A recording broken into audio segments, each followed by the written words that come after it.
Ageya no Sashigami, or summons to the Ageya. In ancient times, a guest was unable to visit a brothel direct, but had to negotiate for the services of courtesans through the Ageya. The Ageya then issued a written request or summons, a sashigami, to the brothel, nominating the woman desired. The bearer of these sashigami accompanied the courtesan both going and coming between brothels and Ageya, and as soon as guests had finished their spree and had left, the yujo were sent back to their respective houses.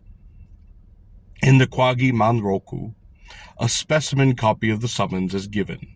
The size is about 11 by 5, an actual of 9 sun by 6 bu by 4 sun and 3 bu, and according as follows.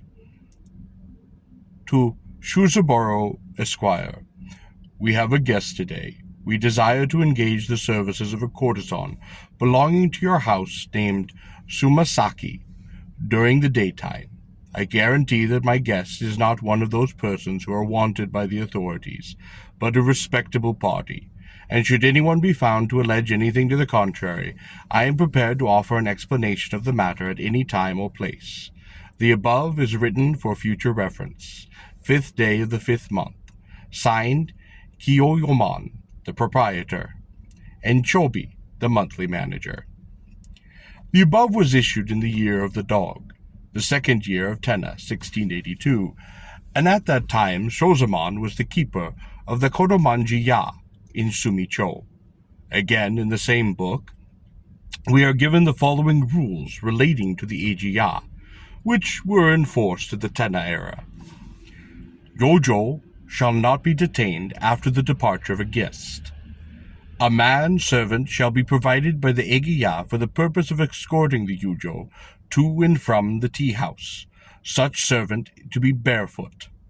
Should a courtesan be unwilling to attend any particular guest, the yarete, or female manager of a brothel, shall endeavor to prevail upon her to reconsider her decision, and if the negotiation be successful, a summons shall be sent to her, and the fee paid at the time of the settling of accounts. In practice, the yarete had the option of deciding whether or not the guest should be accepted. When a yujo who had a previous engagement has been induced to attend to a later guest, the later shall pay a shurigin, an extra fee, to the tea-house which first engaged her. In case, however, of a substitute yujo being chosen, no shurigin shall be paid, and if the original guest who had made special arrangements beforehand fails to appear, no room rent or zashiki dai shall be charged.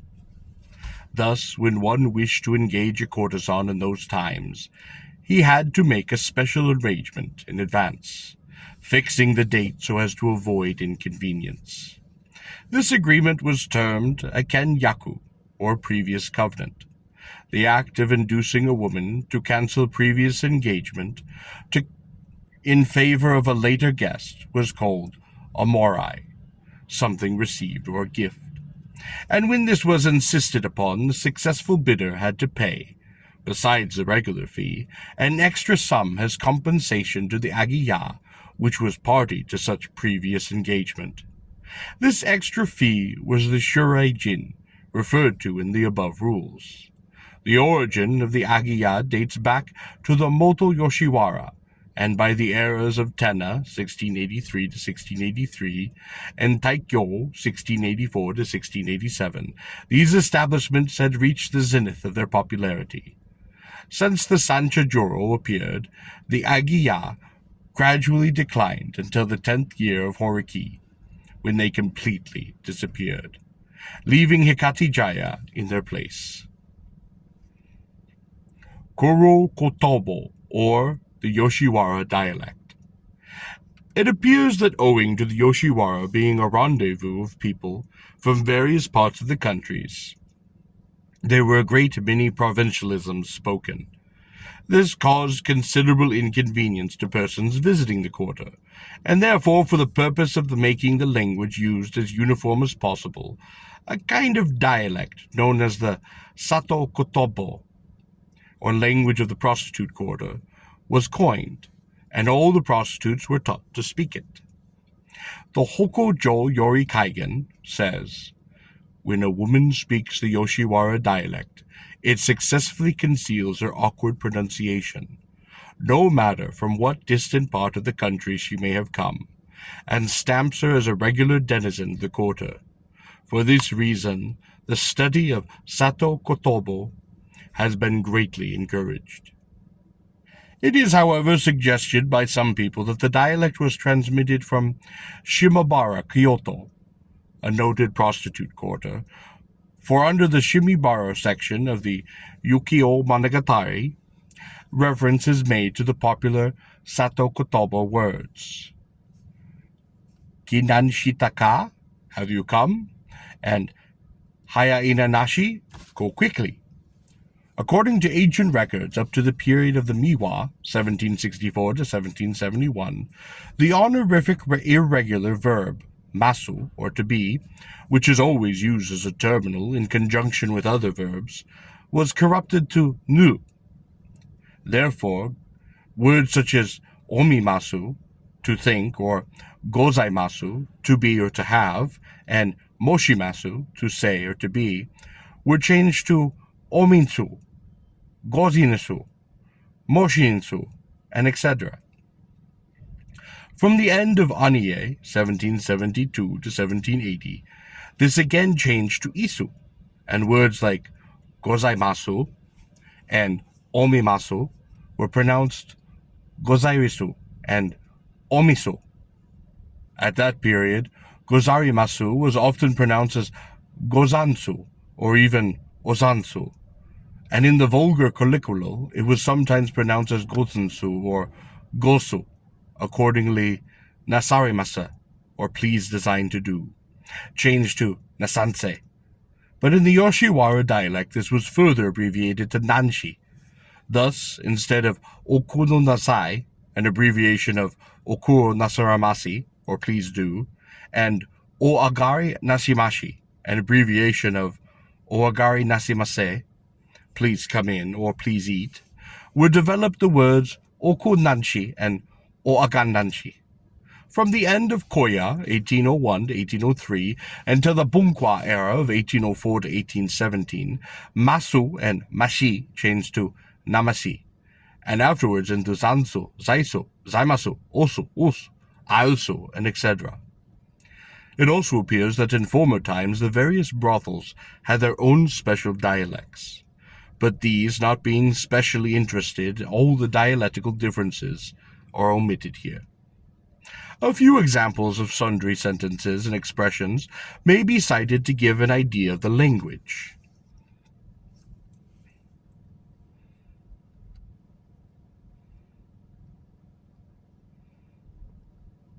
I'm not going to be able to read all those. A saying in vogue about the Bunkwa era, or 1804 to 1817, was, you can distinguish the Ageya by Watakahushi, the Tamiya by Shitsukota, and the Chojiya by Zansu, and the Matsubaya by Osu. This was said because of the peculiar dialects spoken in the respective houses, changed into Zansu, Zaisu, Osu, Wusu, Arisu, and etc. The Sato-kotabi was now entirely disappeared, but as many of the women came from the western provinces, in the neighborhood of Kyoto, it is common in the Yoshiwara to hear such words as Anata itsu kiyahari masu, when will you come? And Sodaka, is that so? And Horarashi, nonsense. Shogi no Okonao Johu, or the magical charms practiced by the Yoshiwara courtesans. The Yoshiwara inhabitants are all peculiarly superstitious people, and great believers in omens. Consequently, they carefully avoid anything which may be construed as foreshadowing ill luck. The word cha, or tea, is supposed to be unlucky, because it occurs in the phrase ocha wu hiko, literally to pulverize tea. But idiomatically it is applied to women of ill fame, who are unpopular and mean to be out of employment. Therefore, it is carefully eschewed not only by courtesans, but by geisha also. The courtesans call tea agaribana, or the going-up flower, meaning a guest who is going up the stairs, or yamabuki, or yellow rose, or uji, name of a place, because the liquor of the infused tea is the color of the yamabuki flower, and because Oji, near Kyoto, is a noted tea district. Geisha speak of tea as the odibana, or the August going out flower, because this expression conveys the sense of their going out and gathering presents, a hana, from the guests. Sitting upon the staircase is looked upon with aversion, as this is supposed to decrease the number of guests. When a cat or a domestic fowl passes through a room, it is immediately caught and brought back to the direction from whence it came, because the local folk believe that the toleration of such an event will tend to make guests go away without stopping upon the house. There are a great many silly superstitions of a similar nature in the Yoshiwara, and charms of all kinds are extensively practiced. Every evening, the banto of each brothel say a prayer before the engidana, or the shelf of good luck. This was formerly furnished with emblems of a phallic worship.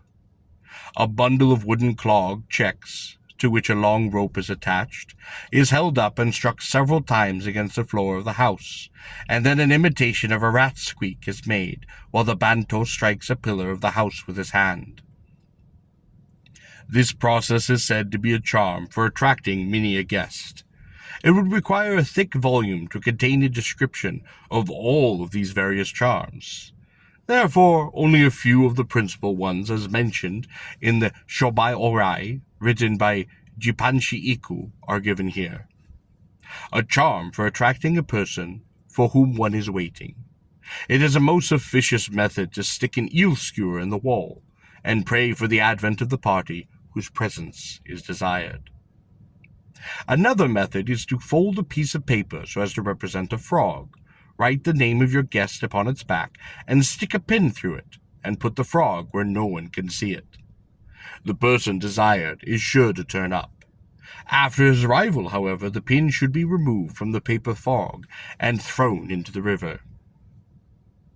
Another method is to cut a sheet of white paper to a size of 2 inches square, fold it into two, and place it in a white envelope, and address it to the desired guest. This charm is much in vogue in the brothels of Kiyomachi, though it was not yet spread to the Yedo-cho. In Masuro, this charm has been especially successful. How to ascertain whether an expected guest will come or not? Draw out a thread from the end of a towel. If this feat be successfully performed, the guest is sure to come, but if the thread breaks, he will not turn up. A peculiar charm is to take 1 equal part of sake, vinegar, soy, and oil, or ahagori, mixture for blackening teeth, a water, and a handful of toshin, a wick of a lamp made from vegetable pith. Boil these 7 ingredients together, and add a piece of paper on which is depicted the private parts of your lover. Boil again for a short time, and the charm is sure to cure the man's fickleness. At present, nobody seems to be acquainted with the charms mentioned above, for they have fallen into disuse nowadays. Below will be found a description of charms that are now in vogue. These are most important occult secrets, and should not be lightly revealed to the vulgar. To attract a person, write the first letter of the name of the person, together with the date of his birth upon a piece of paper. Paste this under a staircase upon the 3rd step from the bottom. But do it secretly, so that nobody will detect it. For if a person misses his footing and falls from the stairway, the charm will certainly be effective. When there is any particular guest whom a courtesan wishes to call, a letter supposed to be addressed to him should be prepared, and upon the cover should be written the words Kakagori Kimi-yi, to my beloved prince, and Gozanji Yori, from you-know-who. This missive must then be dropped at a crossroads, and if it be picked up by somebody, the charm will work. Take a sheet of hanji paper and cut it in the style of the Noren, or the curtain hung before a shop, and on each leaf write the Chinese character Kitsune, or fox. Then stick this on the inside of a cupboard or a drawer so that nobody will know or see it. And then offer up a prayer for the speedy advent of the person for whom you are waiting. When he arrives, you must secretly remove that paper and throw it away. There is a game called In Masubi, or marrying, which is played by making a couple of kiori, soft Japanese paper twisted into a string, and holding them in the middle while the person ties both ends together. The kiori are now stretched by pulling, and if they become entangled in the process, the marriage is supposed to be ensured. If you tie the paper strings for which have been used for this purpose to a tobacco-type pipe stem or to the mouth of a teapot, this will certainly cause the appearance of the party whose presence you do desire. 7 paper strings, or kioi, are bundled together and held by the center, while 4 of them are fastened at one end in the pairs, and the remaining 3 are also fastened, 2 with 1 string. Of the last of the 2 strings, one represents the girl's lover, and it must be marked as such. When all these strings are pulled, sometimes none of them get tangled, but now and then one of the 3 strings tied together may entangle itself with the others in a curious fashion. Taking this as the boundary, the length of the remaining 2 strings should be compared, presuming one that is marked to be the man and the other to be the woman. If the male string is longer, it means that the man's love is deeper, and if the female string is longer, it means that hers is. When the paper strings have entangled themselves in an auspicious manner, such strings should be fastened to the end of the woman's koshimaki, a kind of waistcloth, and they will prove to be an irresistible charm for attracting men. When the person longed for finally arrives, this kiori must be secretly removed and thrown away so as not to be detected by anyone. Should this once be forgotten and the woman go to bed with her lover, while the strings are still attached to her waistcloth, this charm will lose its efficiency in the future. The woman must concentrate her mind and think of the abode of her lover. The street number or etc. is not clearly known, a hypothesis will suffice. The route to be taken in going there, and the distance. She must then imagine herself departing from her own house and upon her way to that of the lover, counting her steps as she goes. Then she will shortly suppose that she has reached her destination, that she has met with the man that she is seeking, and that she is urging him to visit her in the evening without fail. After obtaining his consent, she must mentally commence her return journey, going through that same process as she did upon her outward journey. Of course, all this labor of love is mentally performed, so that it may be done even in the presence of another guest, without arising the slightest suspicion in the minds of the outsiders. This practice of telepathy is said to be startlingly effective in its results. Take a sheet of hanji paper, and from it cut out 7 human figures, all joined together. Then fill in the eyes, nose, and mouths, but do not complete these in every figure. Let some be without a nose, some without a mouth, one without an eye, and etc. On the abdomen of the central figure should be written 3 times the first letter of the man's name, and on the remaining 6 figures it should be written 5 times. The central letter on the central figure should be pierced with a needle in an upward direction, and all the figures should then be solemnly promised that if the desired party turns up, their organs shall be completed, and that they shall be thrown into a stream and allowed to float away. The figures should then be pasted in a place where they will not be detected.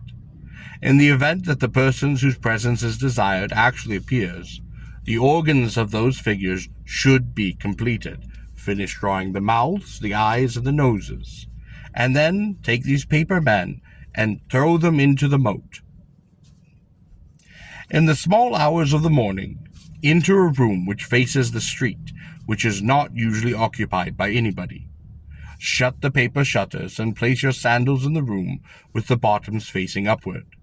Then pass through the room out into the veranda. Place your hands in the bosom of your dress and shutting your eyes, repeat an old, well-known poem 3 times in succession. If you then listen very carefully, you will hear a human voice, which, speaking in an undertone, will tell you whether he will come or not. This is a somewhat doubtful charm. Written on a sheet of hanshi paper, the well-known poem, Kono hito wa matsuro no ora no yunagi ni yokoyo masushi no mi wo kogoshi tatsushi.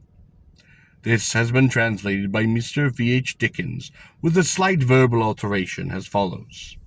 On Matsui's shore, our meeting place, at dusky hour of night, I wait, for longed for love, one to embrace.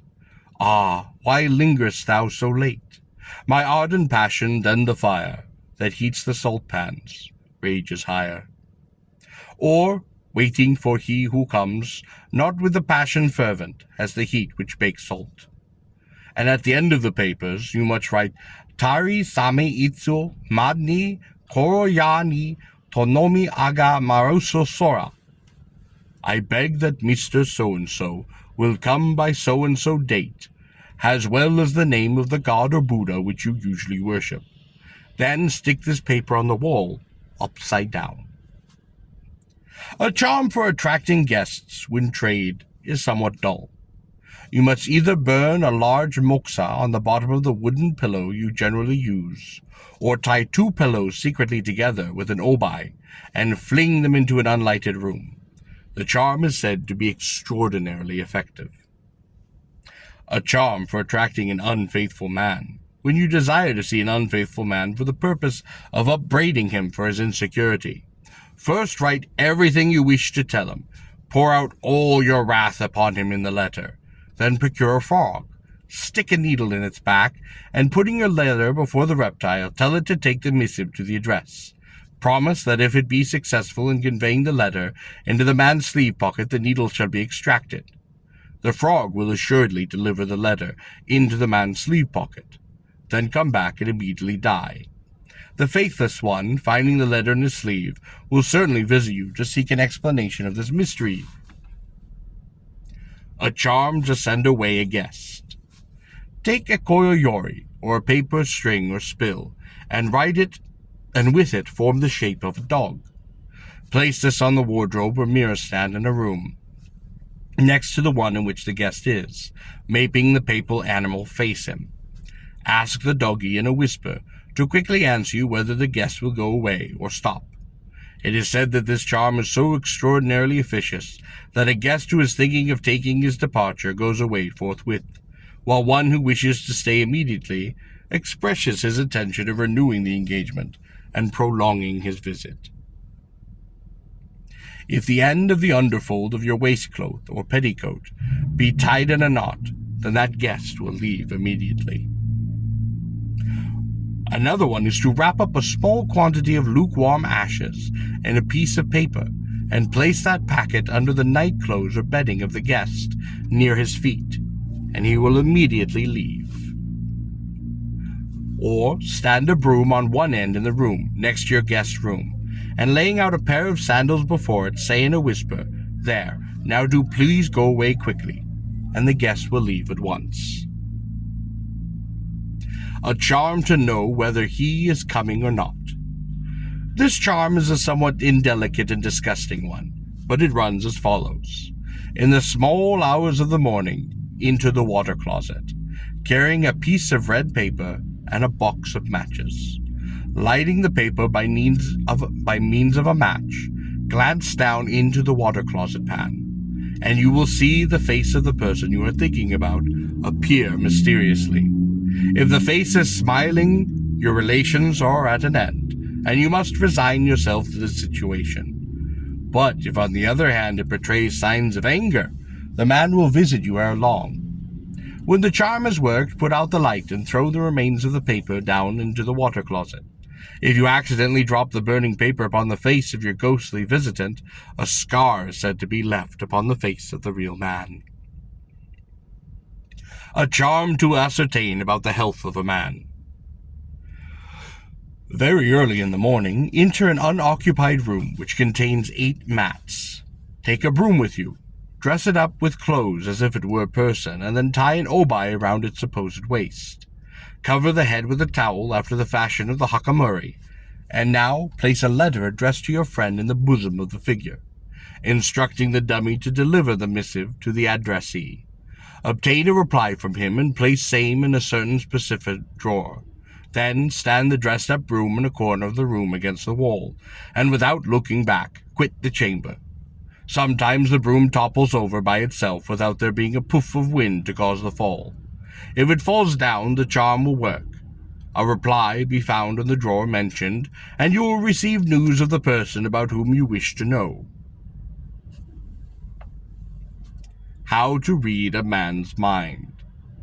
While your guest is asleep, crawl secretly out of bed very early in the morning, and getting a single sandal from the water closet, go into bed again without awakening the man.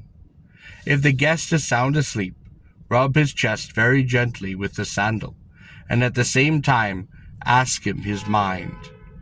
He will, under these conditions, answer as if in a dream any question you may put to him, and thus unbosom all of his secrets.